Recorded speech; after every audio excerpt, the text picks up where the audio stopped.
জন্মের ঋণ শুনেছি, এই জন্ম জন্মান্তরের ঋণ কি রে? আর শিকড় খোঁজার কথা বললি যে, কোথায় পাবি শিকড়? আমি জানি না রে, সেই ঋণ কোথায় কিভাবে জমে আছে, শিকড় কিভাবে কাটে তাও আমি জানি না।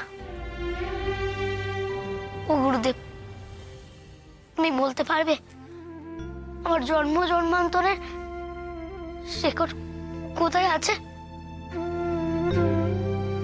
জন্মের শিকড় তো তোর মা লোকনাথ। সেই শিকড় ছিঁড়ে তুই আরেক মায়ের কাছে এসেছিস, কিন্তু জন্মান্তরের ঋণ যে কি সে তো আমি জানি না বাবা। তবে কি তা মা বলে দেবেন? মায়ের কাছে পাবো সব প্রশ্নের জবাব। মা, মা গো,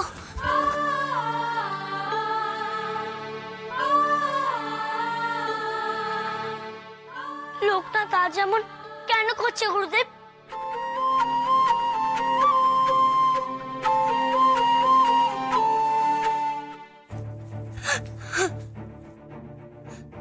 মা, মা গো, আমায় বলে দাও আমি কেন শিকড় ছেড়ে বেরোতে পারছি না? মা, কার ঋণের জারে আমি আটকে পড়েছি? বলে দাও আমাকে, বলে দাও। তুমি তো আমার মায়ের কাছ থেকে শিকড় ছিঁড়ে নিয়ে এলে, সাধনার পথে এগোবো বলেই তো আমি উপনয়নের পর ঘরের চৌকাঠ পার করলাম। মা, আমি আমি মায়ের ঋণ বুঝি, কিন্তু জন্ম জন্মান্তরের কোন ঋণ আমার মাথায় তা আমি সত্যিই জানি না। আমি কে, কোথা থেকে এসেছি, আমি কিচ্ছু জানি না। আমি শুধু জানি আমার জন্মদাত্রী মাকে আর তোমাকে কষ্ট হলেও সেই মা আমার হাত ছেড়ে দিয়েছিল, তাই সেই শিকড় ছিঁড়ে গেছিল। কিন্তু এক পাকে ছেড়ে এসে তোমার টান কেন কাটাতে পারছি না? মা, কি করে শিকড় কেটে আমি বেরোবো?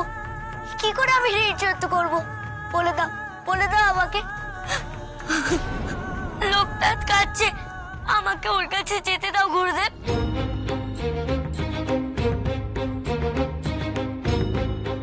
না বেনি, লোকনাথ মায়ের সঙ্গে কথা বলছে। বলে দাও বাবা, বলে দাও। ওকে একা থাকতে দে, ওকে নিজের পথ নিজেকেই খুঁজে নিতে দে। কিন্তু ওর কান্না কি থামাবে গুরুদেব? কান্না থামতে দিতে নেই রে, কাঁদুক। যতক্ষণ না মন শান্ত হয় ততক্ষণ হৃদয় উজাড় করে কাঁদুক ও। বড় উচাটন হয়ে পড়েছে ওর মন। এখন ওকে আমি, তুই কেউ শান্ত করতে পারবো না। লোকনাথ এতদিন স্রোতে ভেসে এসেছে, তাই কোনো মলিনতা ওকে আজও স্পর্শ করতে পারেনি, কিন্তু এখানে এসেও শিকড় গজিয়ে গেছে। মায়ার টানে আটকে পড়েছে ও। এইবার ওকে সেই শিকড় ছিন্ন করে এগোতে হবে।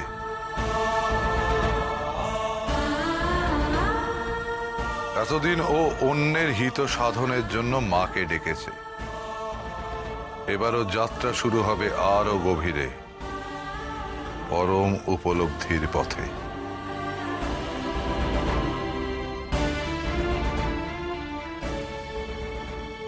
আমার কথা আজ দুর্বোধ্য মনে হলেও একদিন এর মর্ম তুইও উপলব্ধি করবি বেনি। আজ শুধু এইটুকু বোঝ, যা হচ্ছে সেটা অনিবার্য। একদিন না একদিন লোকনাথকে এই সত্যের সম্মুখীন হতেই হতো।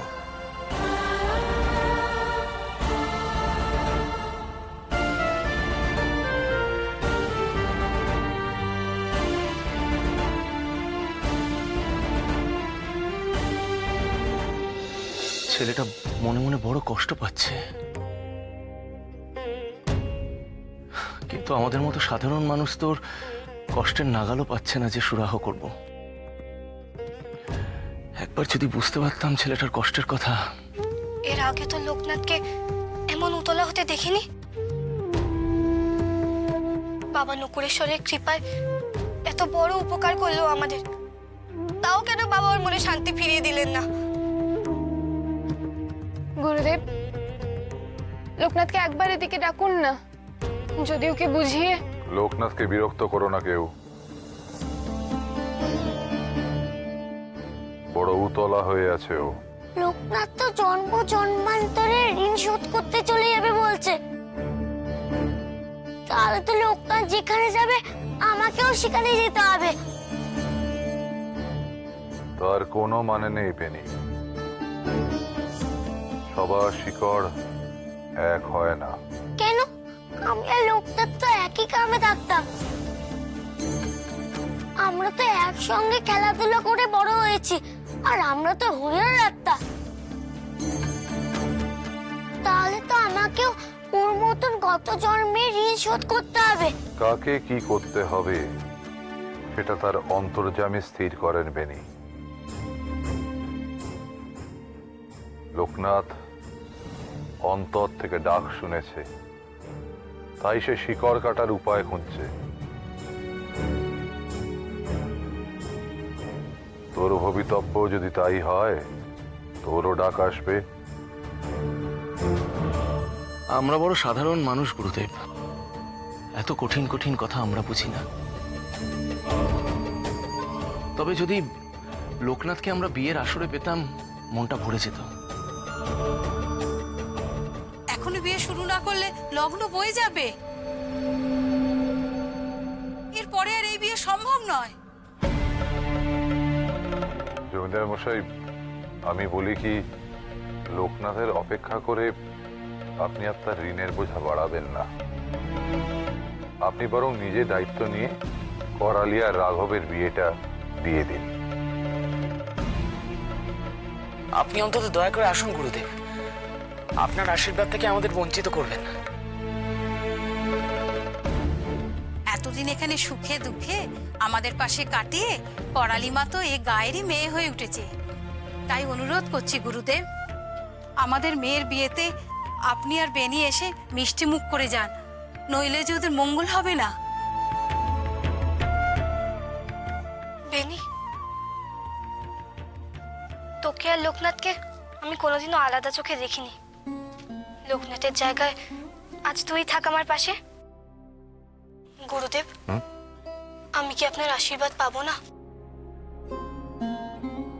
করালি মা, তুমি আমার কন্যা সমা।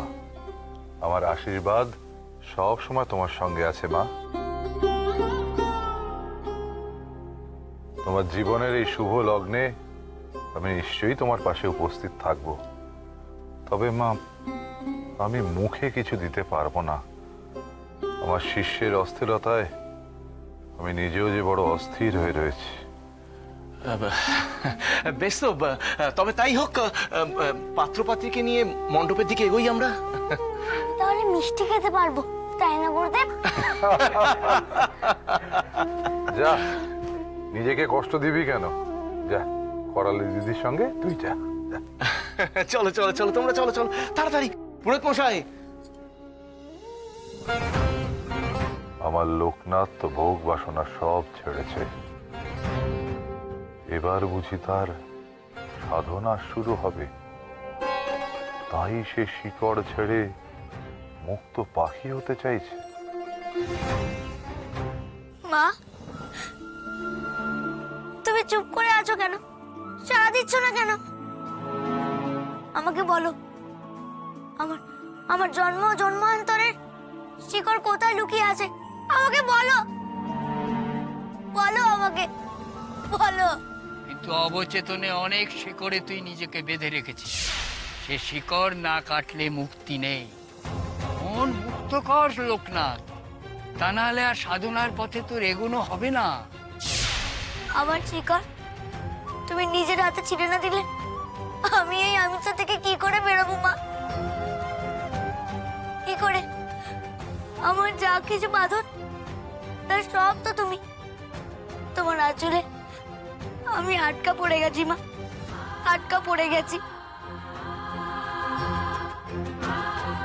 মা গো, এই অন্ধকারে আমি হাতড়ে মরতে চাই না। সাধনার উচ্চ স্তরে আমাকে পৌঁছতেই হবে মা, পৌঁছতেই হবে। না হলে যে আমার সন্ন্যাস জীবনের উদ্দেশ্য সার্থক হবে না মা গো, সার্থক হবে না। বলো মা, বলো কি করে এই মায়া, এই বাঁধন, এই শিকড় ছিন্ন করে আমি এগোতে পারবো মা, কি করে?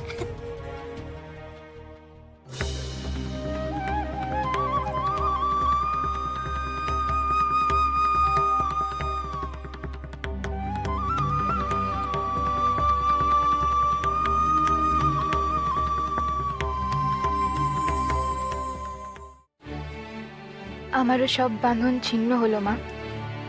ওরা যে যাই বলুক, আর আমি করালি দিদির সুখের কাটা হয়ে থাকবো না এই সংসারে। লোকনাথের মতন মায়ের খোঁজে সাধন পথে এগিয়ে যাব। এবার সিন্দুর দান হবে। লজ্জাবস্ত্র কোথায়? এবার বইয়ের মাথায় সিঁদুর দানের পর ধরতে হবে তো। আজ আমার আঁচলে হোক তোমার লজ্জাবস্ত্র।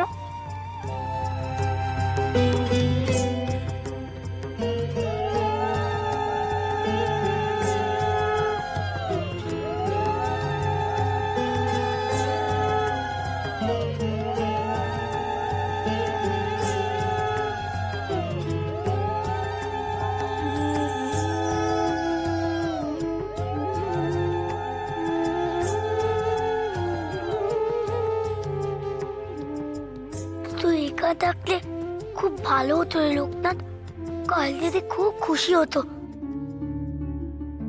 এখনো চোখে জল কেন করালি দিদি? এ তো তোমার খুশির সময়। যা হারিয়েছ সব ফিরে পাবে তুমি। কেন এমন হয় পদ্মবন? কিছু ফিরে পেলেই কি অন্য কিছু হারিয়ে যায়? আমি যে সবাইকে কাছে পেতে চেয়েছিলাম। আর চোখের জল ফেলো না বৌমা, চলো এসে গুরুদেবকে প্রণাম করো।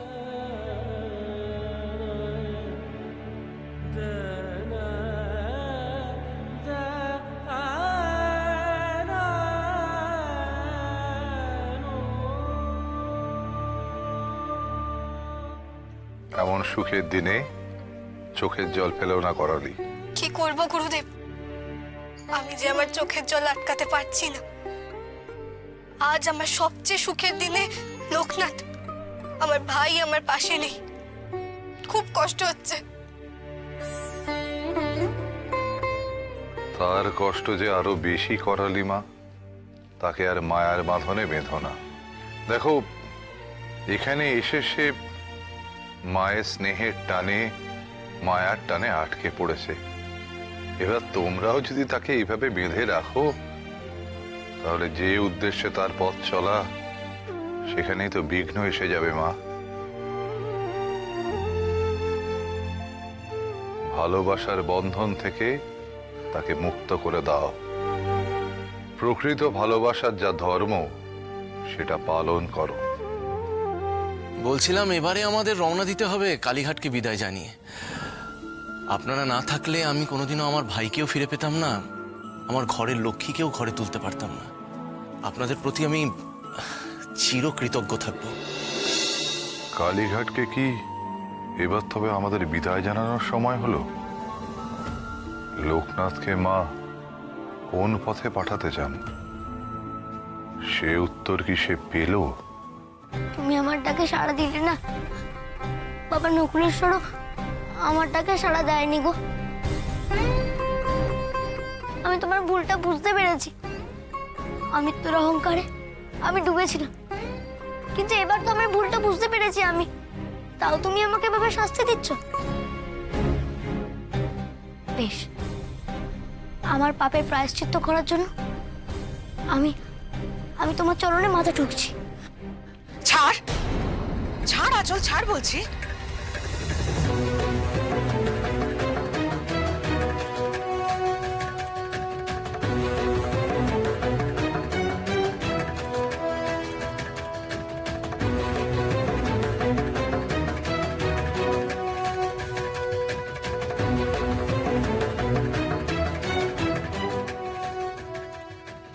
তোমার আঁচল ধরে নি মা?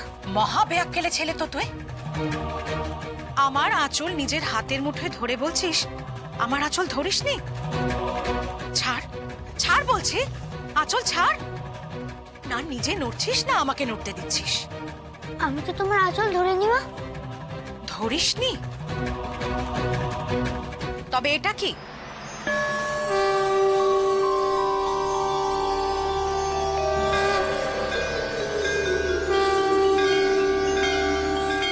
তুমি কে গো? তোমার আঁচল আমার হাতের মুঠোয় এলো কি করে? আমি তো মা কালীকে ডাকছিলাম। মরণ, নিজে আঁচল মুঠোয় ধরে বলছে আঁচল হাতের মুঠোয় এলো কি করে? ছাড়, ছাড় বলছি, ছাড় না। না নিজে নড়ছিস না আমাকে নড়তে দিচ্ছিস? হ্যাঁ, আমি এক্ষুনি ছেড়ে দিচ্ছি।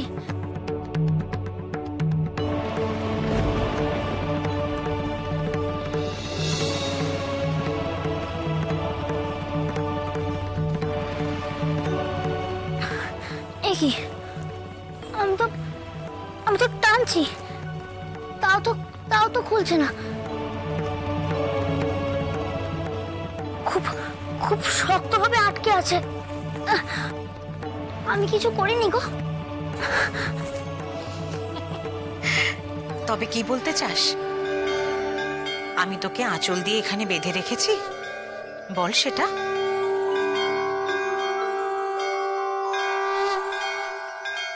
বেশ হয়েছে, তোর মনে আত্মতুষ্টি এসে গেছে, তাই যে কাজে বেরিয়েছিলি তাই ভুলে বসে আছিস।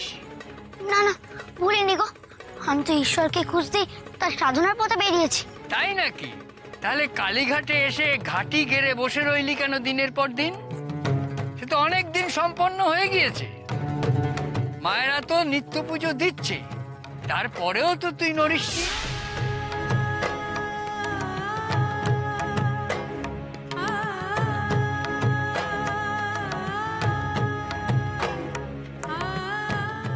তোমার আঁচল আমার হাতের মুঠো থেকে খসানো যাচ্ছে না, আর এই কালীঘাট থেকে আমি বেরোতেও পারছি না। তার মানে তুমি কে? তুমি আমার মা, তাই না?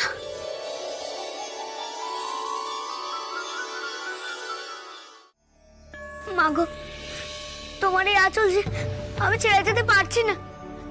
এক মার আঁচল ছেড়ে এসে তোমার মধ্যে শুধু আমি মাকেই খুঁজে চলেছি। সত্যি তোমার এই স্নেহের বাঁধনে আমি যে এই কালীঘাটে আটকে পড়েছি গো মা, আটকে পড়েছি। আমার পায়ের তলার এই স্নেহ শেকড় না কাটতে পারলে যে আমি এগোতে পারছি না গো। তুমি আমাকে বলে দাও, এই শিকড় আমি কি করে কাটবো? কি করে সাধনার পথে এগোবো আমি? আমায় বলে দাও। যতবার এই মন্দিরে এসে তোমার সামনে দাঁড়াই আমি, ততবার আমার মাকে আমি খুঁজি। ফিরে যাবার কথা আর মনেই আসে না। তবে কি আর আমি কোনোদিন সাধনা করতে পারবো না?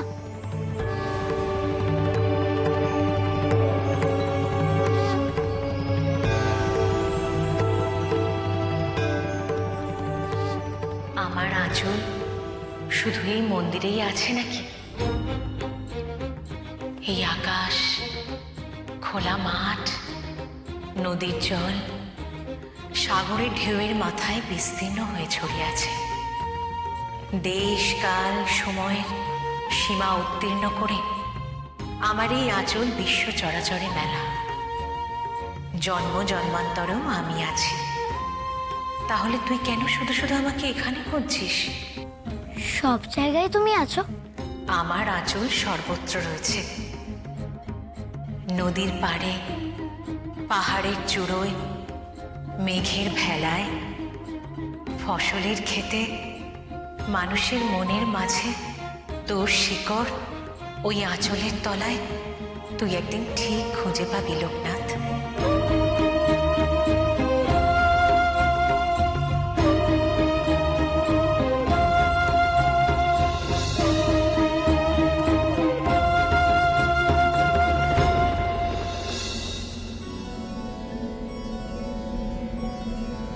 হুঙ্কারে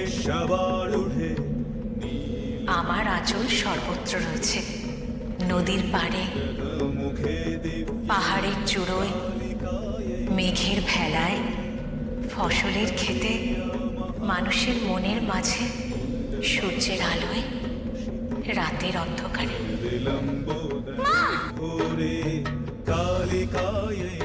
মা মাগো মা